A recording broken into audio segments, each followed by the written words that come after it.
The playbook always sucked. It was never any good. But the tooling and kind of where we were and what we knew, it was the best we could do, and companies grew. That's Nick Zekitz. Welcome back to Playbook Broken. This is Mark Sorkin. Nick's the chief fire starter at Smoke Signals AI, and for the past year, he's been telling marketing and sales leaders their go-to-market playbook didn't slow down, it broke. In this one, why the old B2B playbook was already dead before AI got here, why stacking more tools on top of AI makes it worse, and what a real rebuild built on signal instead of volume actually looks like. Let's get into it. You've been writing and saying that the standard B2B playbook collapsed. What was the moment you knew it wasn't a slowdown and a structural failure? Right after COVID, it just got really clear that we had been spending a lot of time trying to ramp up activity, and all we did in marketing and go-to-market was throw more at just more of everything, right? Like, we exported marketing automation into sales, and we gave them sales cadence tools, and then we spent more on advertising, and then it was gluttonous go-to-market, right? It was gluttonous to market. Yeah, we'll take that. And ultimately, the declining response rates felt incongruous with, at that time, the company I was with, our sense of our value in the market. Yeah. And I think that we understood it to be higher than the market response was.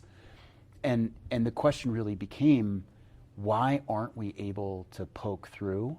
But it was absolutely true. We were unable to poke through, and for whatever reason, it just felt like it was never going to get better. So that playbook collapsed, and then are you wondering, did we lose our way with the value? Did we forget who the ICP was? Or is it all of that? Or is it like, do these specific tactics don't work anymore? Like, at some point you get overwhelmed and go, what the heck is going on here? Yeah, I think that's a really fascinating question. It's definitely, I mean, you're right on all of those. I think it's a mix of everything. But I do think that we've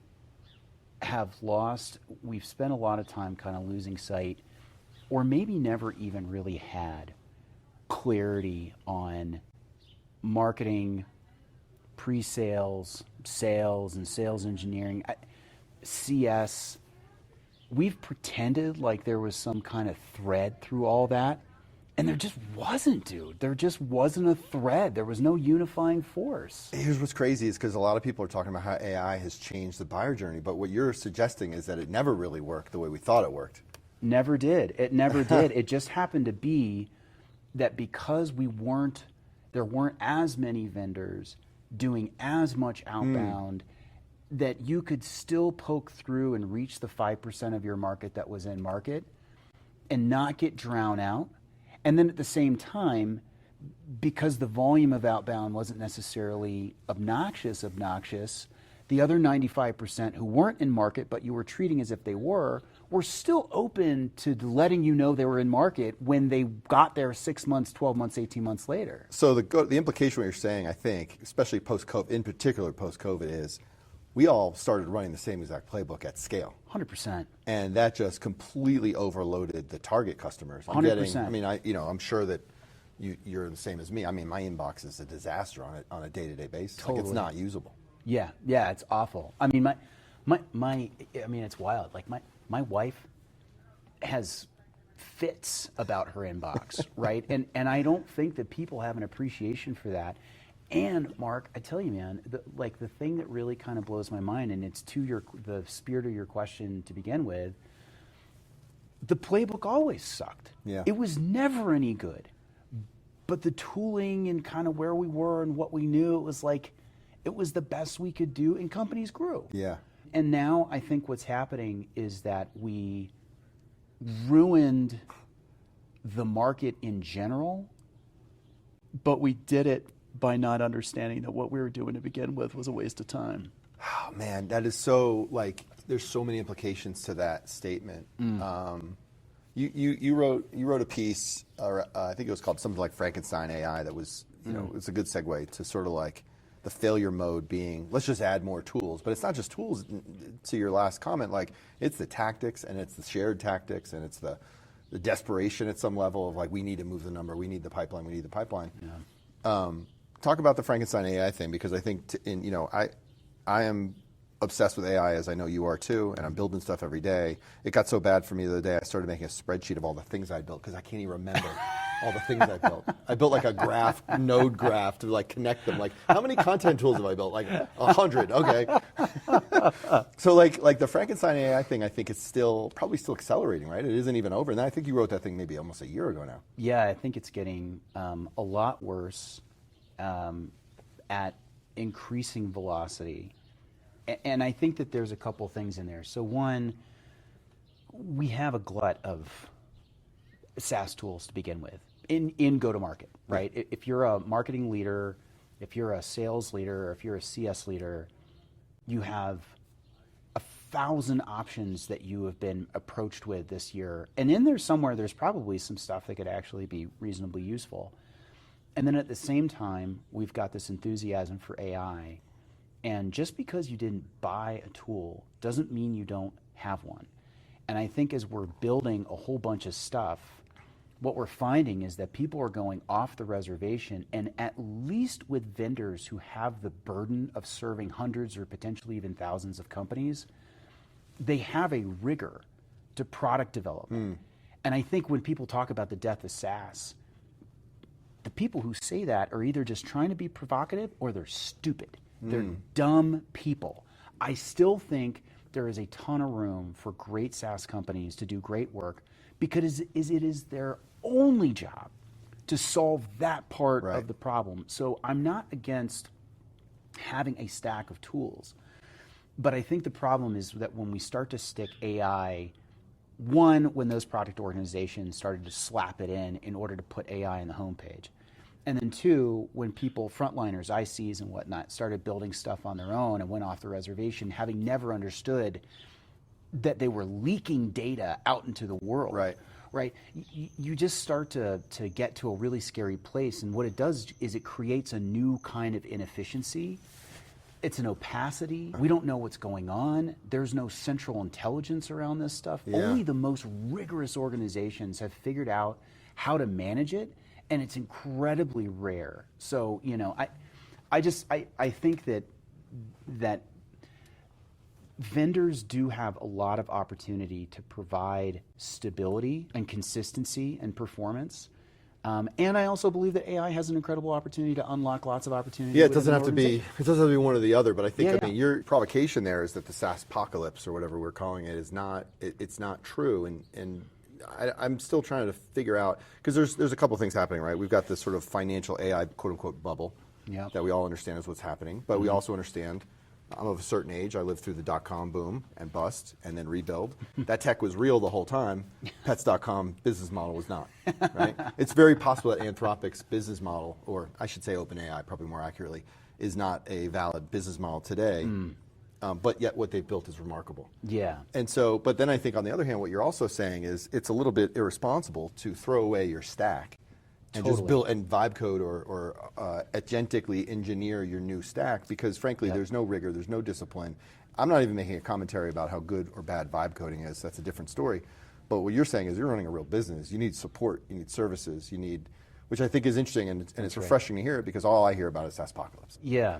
I think the SaaSpocalypse story is woefully underinformed. I don't think the people who are really out there pitching that are unless they just want to be provocative. Yeah. I don't think that it's a well-informed premise. And I do think if you have a lightweight tool or your tool isn't terribly complex and a team sees that there's opportunity there, I do think you're in trouble. But that's another SaaS coming for another SaaS, but at a rate that's never been seen before. Effectively free. 100%, right? Yeah. I think that large SaaS vendors whose tools aren't actually that impressive or that complex, I think they're in trouble. But I don't think it's because people are going to vibe their way out of those tools. Yeah. I think it's because lean early stage teams that don't ever need to raise an outside dollar will build equally or better than tools, and they can focus on that tool all the time. That's right. Because a team of 3 now can beat a team of 300. That's right.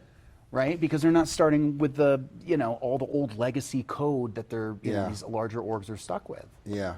Scott Brinker just did his annual MarTech landscape I think it was this week, and the number really, it's still a huge number, it's 15,000 plus tools, Yeah. but the percentage growth fell off the table. Like it's not down, but it's effectively flat to some extent. And so that playbook, I mean, are we entering, from a playbook standpoint in terms of procuring, building, buying software, are we seeing a pendulum swing back to a more balanced, we'll build the simple things, buy the more complex things, or do you think like, that's all part of this whole SaaSpocalypse thing, right? Like, how do you build a stack in 2028? I mean, I think that if you asked me this question a month ago and you ask it to me today and you ask me a month from now, I think the answers will give you 3 different answers. So this answer is a point in time, which is it's early May 2026 for the record. Yes, for the record, we are early May 2026, and ask me again in June, and I will tell you some very different shit. But I think Salesforce, I do not think, is very good at building software. I think they're very good at business building. But their response to, I think, the pressure that HubSpot put on them when HubSpot went MCP, Cloud Native, et cetera, you can invoke any LLM you want, write in workflows. They had to do the same thing and get APIs out there and CLI and MCP over at Salesforce. My gut tells me that there's going to be a mishmash of things that will happen. One, really rigorous marketing ops and rev ops teams are going to build stuff internally for the most painful but uniquely painful problems that they solve for. Someone, I was talking to somebody earlier about commission management, right, and quota management. And when you look at the quota management software that's in the market, most people who need quota management or commission management use 10% of that tool and then do another 3 or 4% on the side.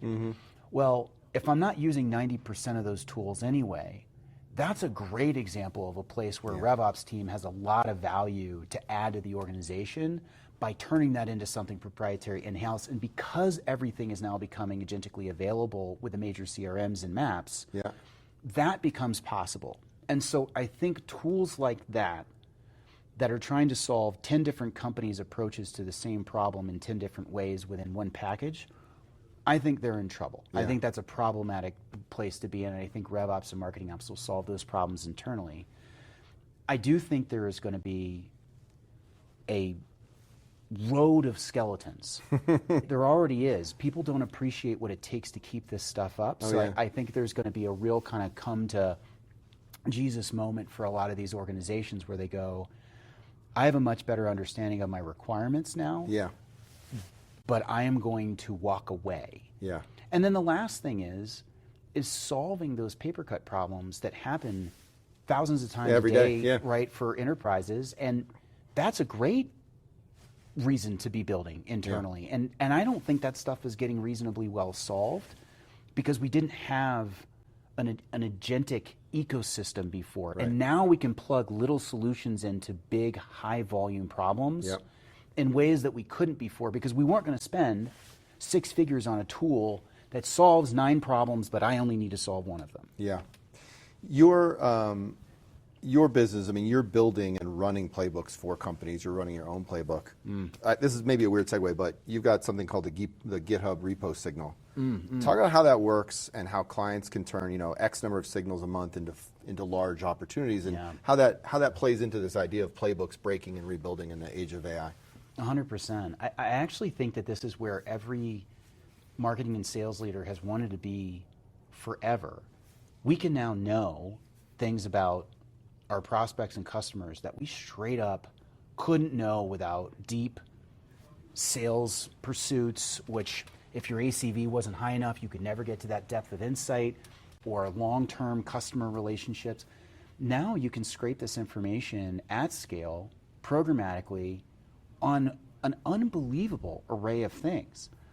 And it's opening up the ability to do things like, say, to your point, scrape public GitHub repositories and see that a company is using a particular type of testing script and whether or not that testing script looks like it's hanging, right? These are things you can discover in the wild.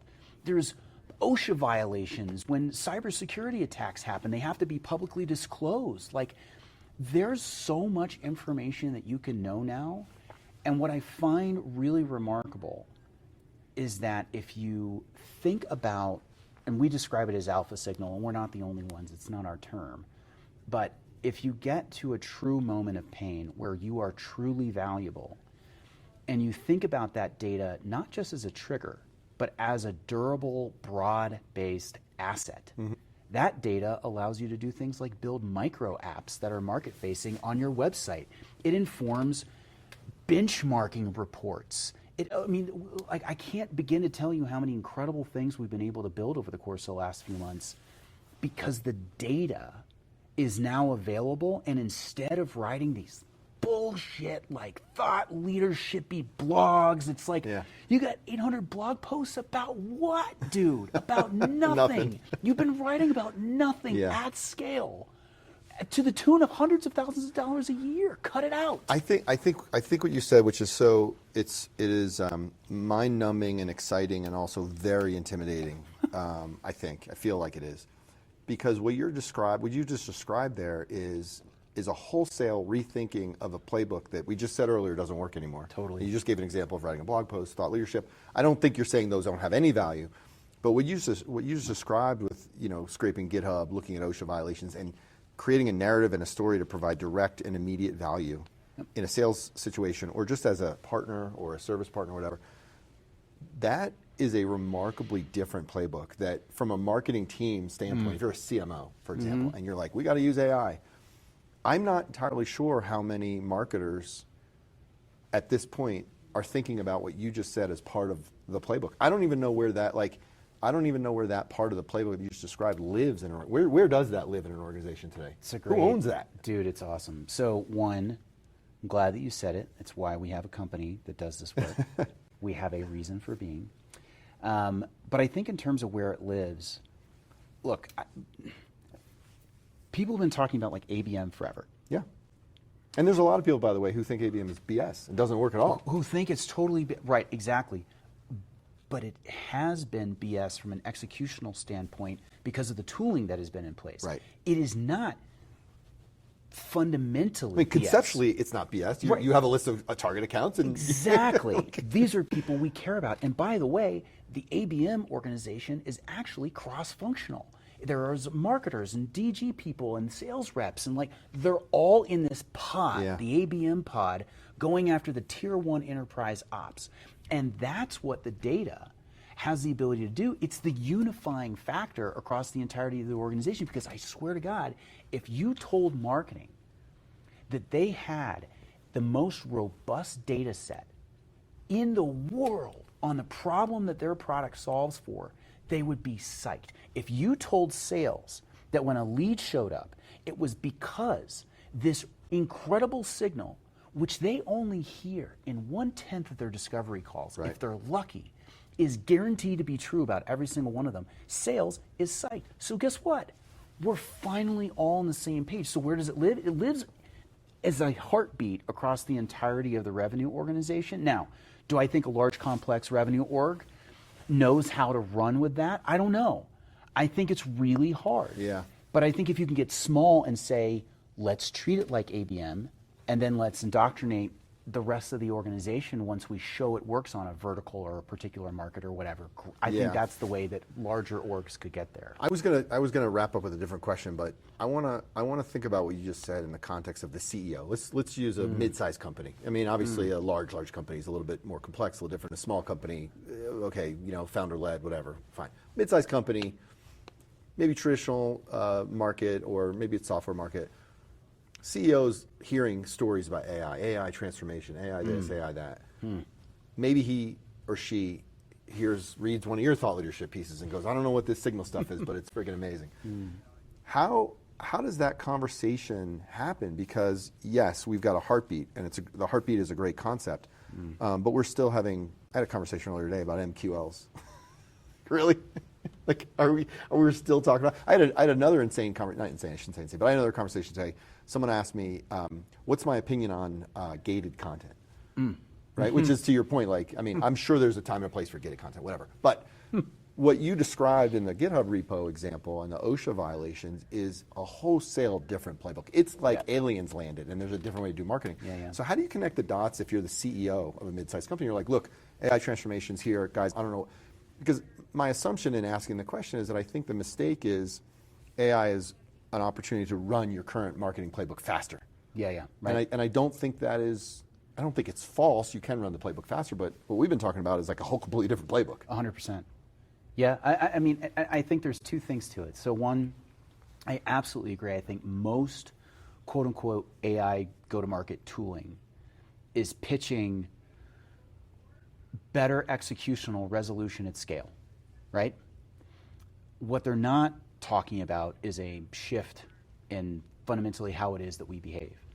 But what I find very, very interesting when we talk about what we do and how we do it and why we do it, CEOs actually instantly get it, are instantly on board, and in fact, so are the VPs of marketing and sales. Amazing. We're not telling a story that doesn't instantly make sense. If I said to you, what is your sales team here in a sales call? And they get off and they're like, if I don't close this deal, I suck at my job. Well, guess what? We can find that out programmatically now Before they even have the call. before the call ever happens, and in fact, use the information to inform marketing assets and materials. Right. We can stop running around like chickens with our heads cut off, because do you know why we write 800 blog posts? Because we have no idea what's going to work. We just write it all in the hopes that it generates SEO traffic. And that old playbook is exactly the issue, because there are a lot of people that are staking their careers on, let's just squeeze a little more out of SEO, to your point. Let's use AI to write even more personalized emails. Like personalized emails, I mean, we've been trying one-to-one marketing for 30 years now. Yeah, dude.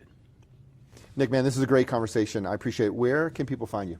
You can find me on LinkedIn, Nick Zeckets, Zeckets, or we are online at smokesignals.ai. Amazing. Thank you for being on the show. If you're still running last year's playbook faster instead of running a different one, forward this to whoever owns that decision. We'll see you next time.